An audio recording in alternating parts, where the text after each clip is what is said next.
I get along with most people, but one guy got under my skin from the moment I met him. Let's call him Mr. Entitled. This guy thought he was better than everyone else, always bragging about his accomplishments, possessions, job, and putting others down. It drove me crazy, but I never knew how to handle it. Until karma gave me the perfect opportunity for revenge. It started at my friend's housewarming party. Mr. Entitled was there, talking himself up while making everyone feel small. That night, he wouldn't shut up about his new Ferrari, a red one that cost him more than most people make in 5 years. I was jealous. I'd been saving for a new car, but was nowhere near affording anything like that. As the night went on, Mr. Entitled got drunker and more obnoxious. He kept cornering women, making inappropriate comments, and laughing too loud at his own jokes. I was trying to avoid him until he stumbled into me, spilling his entire beer down my new shirt, one I bought just for this party. I told him to watch where he was going. Instead of apologizing, he laughed and said my shirt looked cheap anyway, suggesting he'd done me a favor by ruining it. That was the final straw. I decided this guy needed to be knocked down a few pegs. A few days later, I was scrolling through social media when an ad caught my eye. A luxury car dealership was a promotion for extended test drives. Right there in the ad was a red Ferrari, identical to Mr. Entitled's car. The idea hit me. I made an appointment with the dealership for the next day. The salesperson who helped me was friendly. The salesperson asked what brought me in and if I was looking for something specific. I said I wanted to test drive the red Ferrari they had advertised. The salesperson asked for my information so we could take it for a spin. After checking my credit and license, the salesperson handed me the keys, and I took that machine for a ride. The feeling was amazing. The power, the handling, the looks from everyone we passed. I understood why Mr. Entitled was proud of his car, but I wouldn't let it go to my head. After the test drive, the salesperson asked if I wanted to buy it. I said I was interested but needed time to think. Then I asked about their extended test drive policy. The salesperson told me that for qualified buyers, they could arrange a weekend test drive, since some people need more than 30 minutes to decide. That was better than I hoped. I scheduled the extended test drive for the following weekend, when a mutual friend was having a barbecue that Mr. Entitled would attend. When the weekend came, I picked up the Ferrari on Friday. I made sure to arrive at the barbecue just after Mr. Entitled, timing it so he'd be outside when I pulled up. When he saw me in an identical Ferrari, he looked shocked, then jealous. Mr. Entitled rushed over, demanding to know when I got the car. I said I just picked it up recently. He asked how I could afford it, mentioning he thought I still had an entry-level job. I shrugged and told him it was good investments, adding that some people don't need to brag about every financial decision. That got to him. For the rest of the party, he kept looking at my car, comparing it to his. I caught him walking around it, inspecting it for flaws or signs it was fake. His car was no longer the center of attention. Everyone was asking about mine instead. For the next 2 weeks, I drove past his workplace and his favorite coffee shop. I even parked next to him at the gym once. Each time, his face got redder and his comments more bitter. He told people my car must be a cheaper model or that I must be in debt to afford it. Finally, he called me. He said he knew what I was doing. When I asked what he meant, he accused me of trying to one-up him and copying him. I said I was just enjoying my car. He said there was no way I could afford that car unless I took out a huge loan, and I'd probably be bankrupt in a year. It was time for the big reveal. I told him I didn't buy the car. When he sounded confused, I explained it was just a test drive from the dealership. They let qualified buyers take cars for extended periods, and I've been driving it around for fun.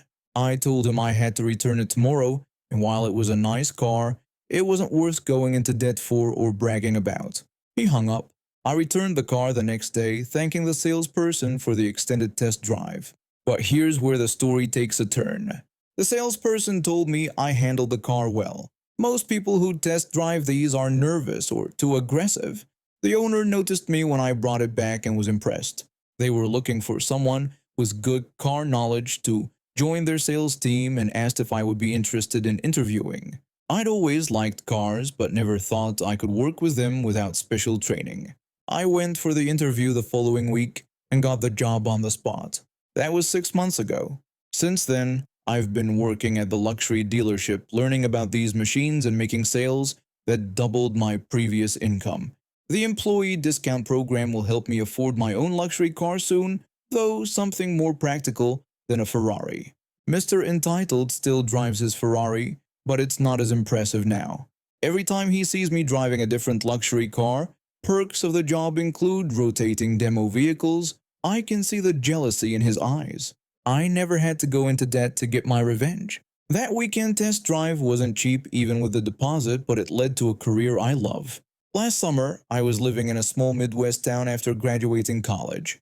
I'd moved there for a job at the local newspaper, writing small articles and helping with layout. The pay wasn't great, but the rent was cheap and I had made a few good friends despite being new in town. Our favorite hangout spot was this local bar called the Rusty Nail. Nothing special, just your typical small town place with cheap beer, decent wings, and a jukebox that worked half the time. Most nights were pretty chill, just my friends and I shooting pool or watching whatever game was on, but there was this one guy who would show up and ruin everyone's night. He was big, probably 6'3" and built like a linebacker. Everyone at the bar knew him, but nobody wanted to deal with him. He'd walk in already half drunk and start looking for someone to mess with. One Friday night, my friends and I were celebrating my co-worker's promotion. We had a table in the corner, minding our own business, when this guy stumbled in. I watched as the bartender's face fell. She knew trouble was coming. It didn't take long before he spotted our table and headed straight for us. He asked what we were looking at and if we had a problem with him. We tried ignoring him, hoping he'd move on. But instead, he knocked over my friend's beer, spilling it across the table and onto her lap. My friend yelled at him to watch what he was doing. That just seemed to amuse him. He started knocking over more of our drinks, laughing as people jumped up to avoid getting wet. My co-worker told him to leave us alone. The guy's face turned red, and he stood up taller over our table. He threatened to fight all of us.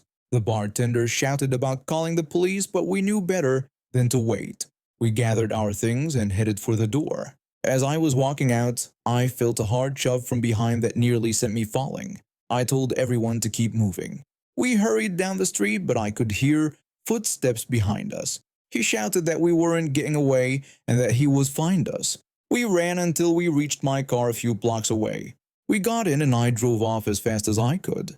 My hands were shaking on the wheel. After that night, we avoided the Rusty Nail.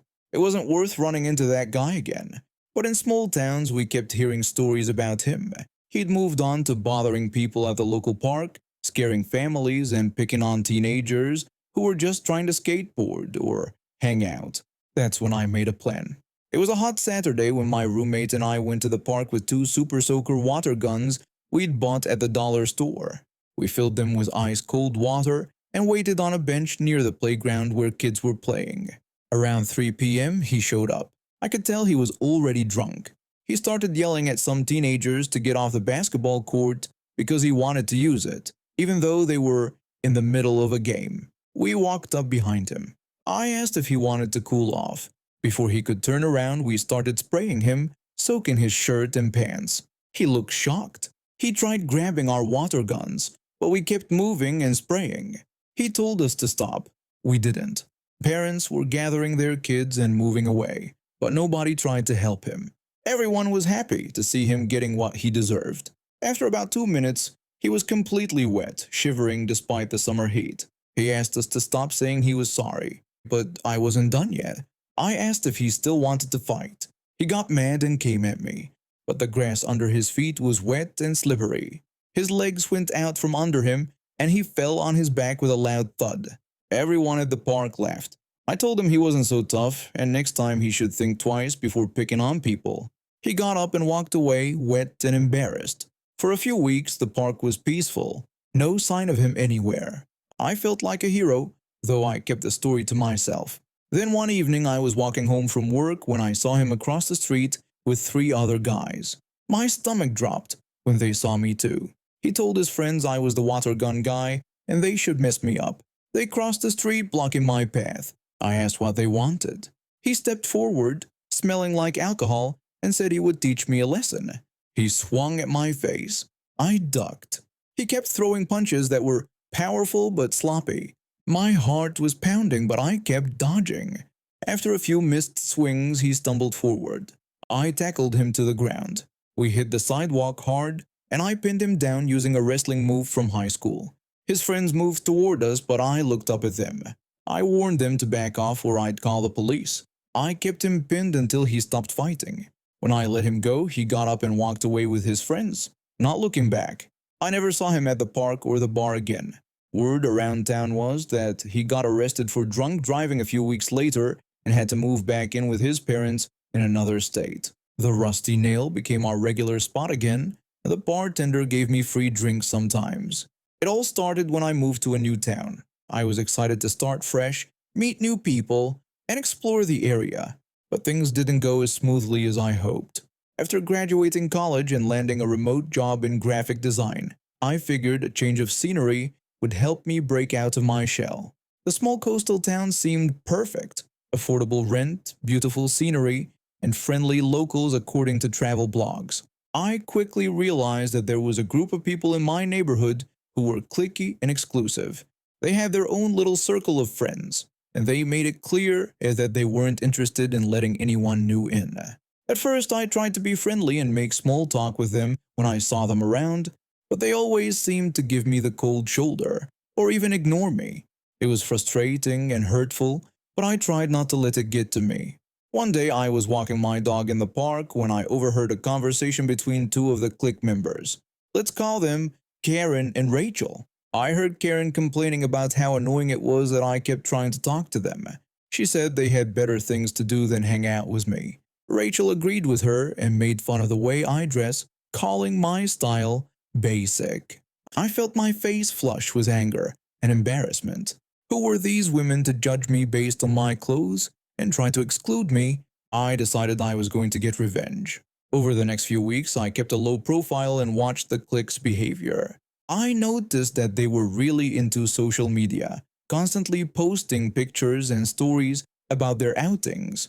I also noticed that they were very competitive with each other, always trying to one-up each other and prove who was the coolest. I came up with a plan. I created a fake social media account and started following the clique's accounts. I made sure to interact with their posts in a way that seemed friendly but also mysterious. For example, if Karen posted a picture of her and Rachel at a new restaurant, I would comment something like, "Looks like you guys had fun. I wish I could have been there." It was just vague enough to make them wonder who I was. Slowly, I started to gain their attention. They started following my account and liking my posts. I made sure to post pictures of myself doing things that seemed cool, like hiking or at a music festival. They didn't recognize it was me. I also hinted that I was friends with other cool people in the area. I posted a picture of myself at a party with a group of people and wrote, "Lucky to have friends who know how to have a good time." I could tell that the clique was getting curious and maybe even jealous. They started messaging me more often, asking if I wanted to hang out. At first, I played it cool and made excuses, but eventually I agreed to meet them at a popular coffee shop in town. When I arrived, I could tell that they were nervous and excited to meet the mysterious new girl who seemed to be friends with everyone. They greeted me with awkward smiles and invited me to sit with them. We made small talk and I could tell that they were all trying to impress me. But I didn't let on that I was anything other than friendly. After a while, Karen suggested that we go to a party that one of their friends was throwing that night. She said it would be fun and that we had to attend. I pretended to hesitate, then agreed. I said it sounded like a good time. As we left the coffee shop and walked towards the party, they chatted excitedly about who would be there and what they were going to do. But I had a surprise for them. When we arrived at the party, I kept a low profile at first. I chatted with a few people but mostly watched the clique as they moved around the room, trying to be the center of attention. Then I saw my opportunity. Rachel had left her purse on a couch while she went to get a drink. I quickly took the purse and went to the bathroom, where I looked through its contents. I found Rachel's phone.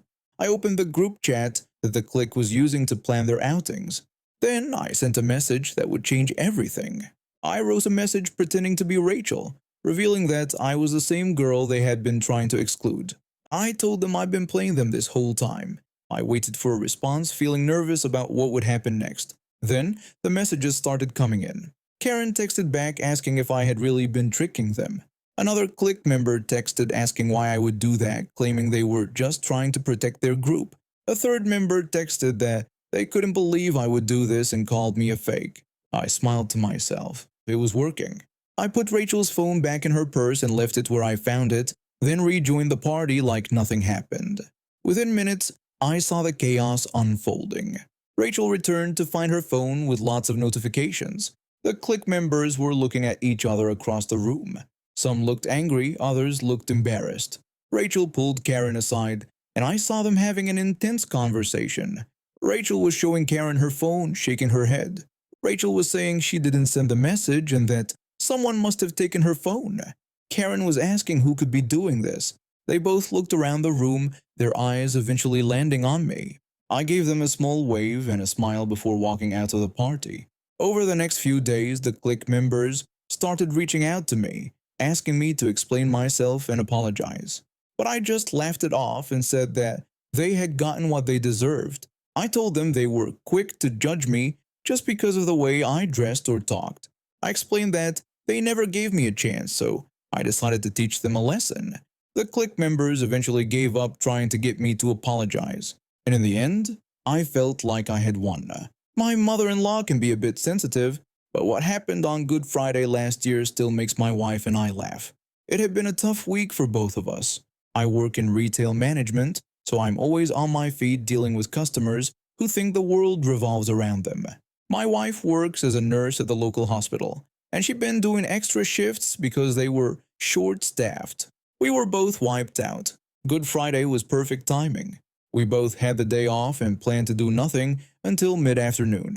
I'd been sick with a stomach bug, so I took a morning nap while my wife dozed on the couch.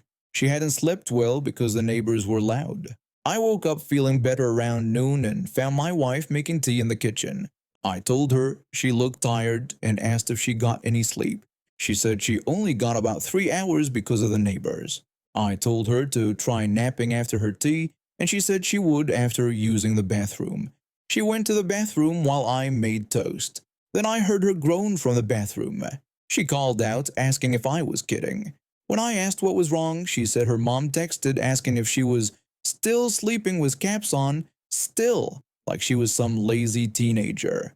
My mother-in-law talks this way all the time. She thinks if you're not busy, you're wasting your life. She doesn't understand taking breaks. I asked what my wife told her mom. She said she just wrote back, "No, I'm pooping." I laughed. My wife is always direct like that, no filter. That's one reason I love her. A minute later, she groaned again. She told me her mom was upset, thinking she was being sarcastic. When I asked how that was sarcastic, my wife said her mom texted back saying she was just like your dad and asking why she had to be sarcastic. Her mom thought she was mocking her, like when someone asks if you're sleeping and you say, "No, I'm skydiving." I pointed out she was actually in the bathroom, so it wasn't sarcasm. My wife agreed, then started laughing. She said she would show her mom she wasn't being sarcastic. When I asked what she planned to do, she just said, "I'd see." Then she came out of the bathroom grinning. She told me she sent her mom a picture. When I asked what picture, she said she took a photo of the toilet after she used it. I couldn't believe it, but she showed me her phone. There was a toilet bowl with proof she'd been doing exactly what she said. Her mom replied, "Ew, why would you send that to me?" My wife just answered, "I wasn't being sarcastic." We both laughed. I asked what her mom was saying now. My wife said nothing yet. I joked that she was probably cleaning her phone. My wife said it served her right for always assuming the worst. She was tired of the passive-aggressive texts and hoped this would make her mom think twice before questioning what she did on her day off. We laughed about it for half an hour, then took another nap before cleaning the house. Later that afternoon, we started cleaning. While vacuuming, my wife's phone rang. It was her mom. I could only hear my wife's side. She told her mom she felt fine and wasn't trying to be disgusting, but sent the photo because her mom didn't believe her. I watched my wife stand up for herself, which she rarely does with her mother.